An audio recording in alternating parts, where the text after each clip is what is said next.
since we all inhabit the earth, all of us are considered Earthlings. There is no sexism, no racism, or speciesism in the term Earthling. It encompasses each and every one of us, warm or cold-blooded, mammal, vertebrate or invertebrate, bird, reptile, amphibian, fish, and human alike.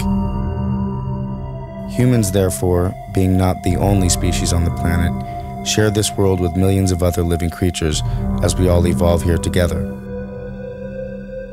However, it is the human Earthling who tends to dominate the Earth, oftentimes treating other fellow Earthlings and living beings as mere objects. This is what is meant by speciesism. By analogy with racism and sexism, the term speciesism is a prejudice or attitude of bias in favor of the interest of members of one's own species and against those of members of other species. If a being suffers, there can be no moral justification for refusing to take that suffering into consideration. No matter what the nature of the being, the principle of equality requires that one's suffering can be counted equally with the like suffering of any other being. Though among the members of the human family we recognize the moral imperative of respect, every human is a somebody, not a something.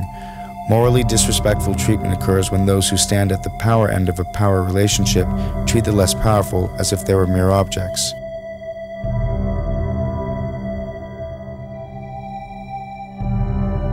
The rapist does this to the victim of rape, the child molester to the child molested, the master to the slave.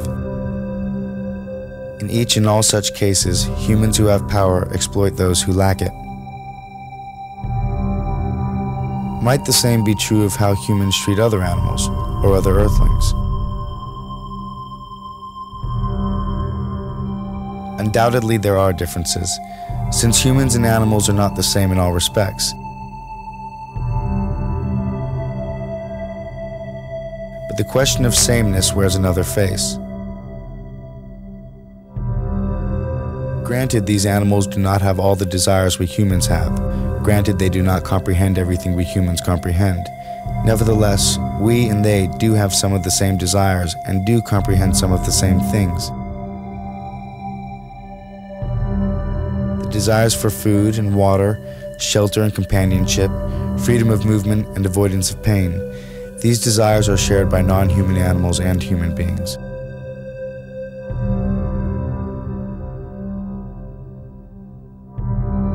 As for comprehension, like humans, many non-human animals understand the world in which they live and move. Otherwise, they could not survive. So beneath the many differences, there is sameness. Like us, these animals embody the mystery and wonder of consciousness. Like us, they are not only in the world, they are aware of it. Like us, they are the psychological centers of a life that is uniquely their own. In these fundamental respects, humans stand on all fours, so to speak, with hogs and cows, chickens and turkeys. What these animals are due from us, how we morally ought to treat them, are questions whose answer begins with the recognition of our psychological kinship with them. Nobel Prize winner Isaac Bashevis Singer wrote in his best-selling novel, Enemies, A Love Story, the following. As often as Herman had witnessed the slaughter of animals and fish, he always had the same thought. In their behavior toward creatures, all men were Nazis. The smugness with which man could do with other species as he pleased exemplified the most extreme racist theories. The principle that might is right. The comparison here to the Holocaust is both intentional and obvious.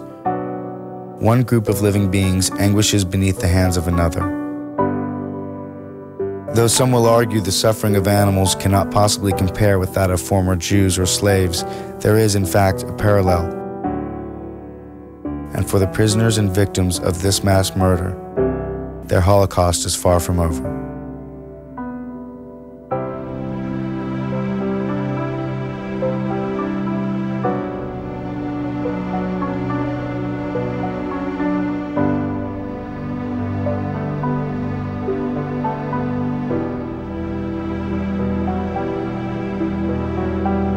In his book, The Outermost House, author Henry Beston wrote, "We need another and a wiser and perhaps a more mystical concept of animals.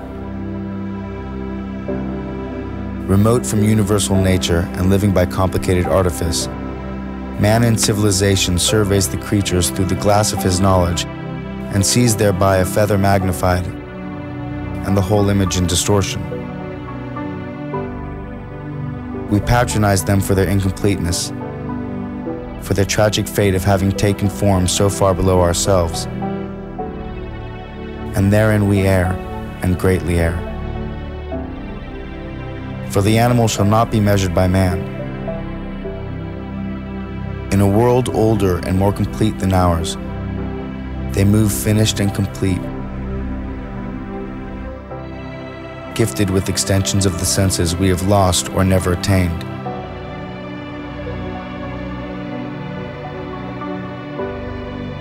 Living by voices we shall never hear.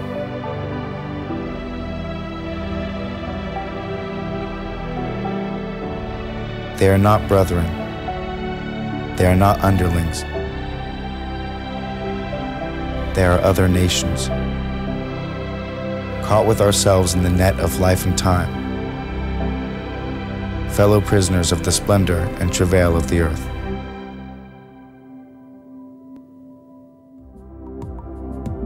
Some uneducated persons pretend to know that less intelligent animals don't feel pain the same way we do. In truth, we know very little about how specific animals may feel, except that they must also submit to the universal law that causes every organism dying by unnatural means to suffer greatly before that final release. But it's nonsense to say that animals do not suffer because they have a lower order of intelligence.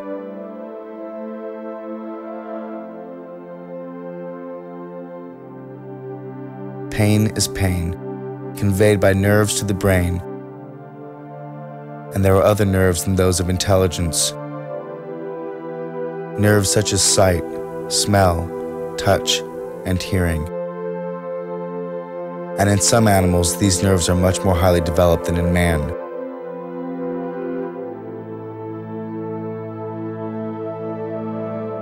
We know that there has never been an epoch in which we could learn something about the physiology of man by torturing animals. We only learn something about animals.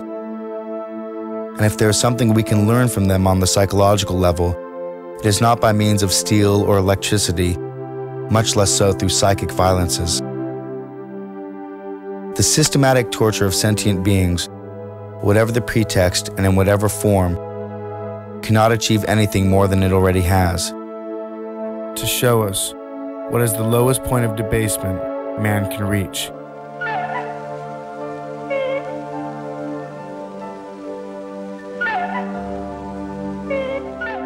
If that's what we want to know.